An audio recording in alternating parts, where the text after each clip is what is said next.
أعوذ بالله من الشيطان الرجيم. بسم الله الرحمن الرحيم. قال رب إني دعوت قومي ليلا ونهارا ولم يزدهم دعائي إلا فرارا وإني كلما دعوتهم لتغفر لهم جعلوا أصابعهم في آذانهم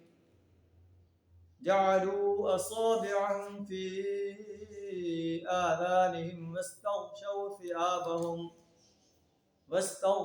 ثيابهم وأصروا واستكبروا استكبارا. صدق اللہ العظیم. سورہ نوح آیت نمبر 5 تا 7 آپ کے سامنے تلاوت کی. اس میں حضرت نوح علیہ السلام اپنے رب سے درخواست کر رہے ہیں کہ اللہ رب انی دعوت قومی لیلا و نہارا، اے میرے رب میں نے اپنی قوم کو رات کو بھی دعوت دی، دن کو بھی دعوت دی. فلم یزدہم دعائی الا فرارا، میری دعوت پر انہیں فرار اختیار کیا. فلم یزدہم دعائی، مگر میری پکار نے ان کے فرار میں ہی اضافہ کیا. وَإِنِّي كُلَّمَا دَعَوْتُهُمْ لِتَغْفِرَ لَهُمْ، جب بھی میں نے ان کو بلایا تاکہ تو انہیں معاف کر دے. جَعَلُوا أَصَابِعَهُمْ فِي آذَانِهِمْ، انہوں نے اپنے کانوں میں انگلیاں ٹھونس لی. وَاسْتَغْشَوْا ثِيَابَهُمْ، اپنے کپڑوں سے منہ ڈھانک لیے. وَأَصَرُّوا، اور اپنی روش پر ڈٹ گئے، کفرانہ روش پر ڈٹ گئے، باغیانہ روش پر ڈٹ گئے. وَاسْتَكْبَرُوا اسْتِكْبَارًا، اور بڑا تکبر کیا. تکبر انسان کو ہلاک کر دیتا ہے. انہیں چاہیے تھا کہ اللہ کے رسول کی بات مانتے. مکہ کے قریش کو بھی انڈائریکٹ وارننگ دی جا رہی ہے، ایس قریش کے سرداروں، تم اپنے تکبر پر ڈٹے ہوئے ہو.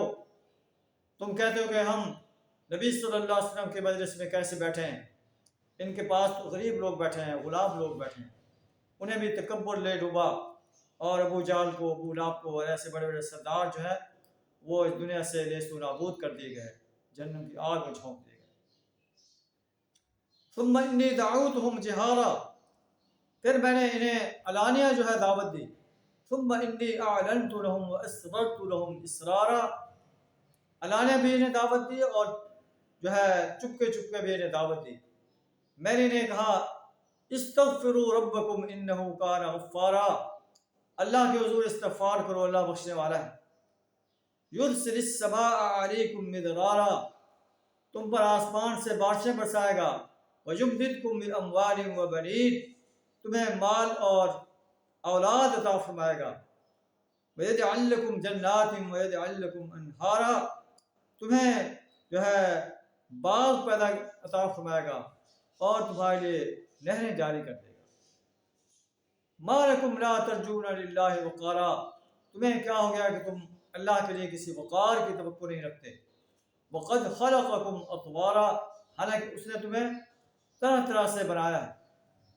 تو یہ نوح علیہ السلام کی دعوت تھی، لیکن نوح علیہ السلام کی قوم نے آپ کی دعوت کو ماننے سے انکار کر دیا. 950 سال جو ہے آپ نے جو ہے اپنی قوم کو دعوت پیش کی.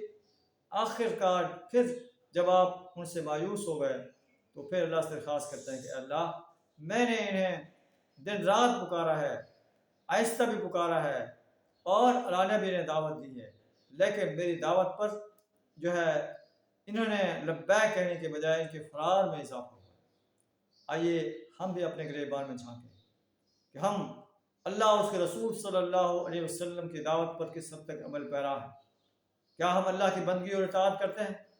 اللہ کے رسول صلی اللہ علیہ وسلم کے اسوہ کو فالو کرتے ہیں؟ کہیں ایسا تو نہیں کہ ہم سرکش اور باغی بن کر اللہ کے احکامات سے اعراض کر رہے ہیں، دن میں نمازیں پڑھتے ہیں اور اس کے ساتھ بے ایمانی بھی کرتے ہیں، کم بھی تولتے ہیں، کم بھی ناپتے ہیں، جھوٹ بھی بولتے ہیں، جھوٹی گواہی بھی دیتے ہیں، ملاوٹ بھی کرتے ہیں، سود خوری بھی کرتے ہیں؟ کیا ہم اپنے ساتھ ظلم تو نہیں کر رہے کہ زبان سے ہم اسلام کا دعویٰ کرتے ہیں، ایمان کا دعویٰ کرتے ہیں، عمل اس کے خلاف کرتے ہیں؟ اللہ کے عذاب میں ہمیں جو ہے کیا ہمارا حشر ہوگا؟ ہم اللہ کو کیا جواب دیں گے؟ اللہ سے دعا کریں ہمیں زندگی کے ہر شعبے میں اپنی اور اپنے پیارے رسول صلی اللہ علیہ وسلم کی اطاعت کرنے کی توفیق عطا فرمائے۔ وآخر دعوانا الحمد للہ رب العالمین۔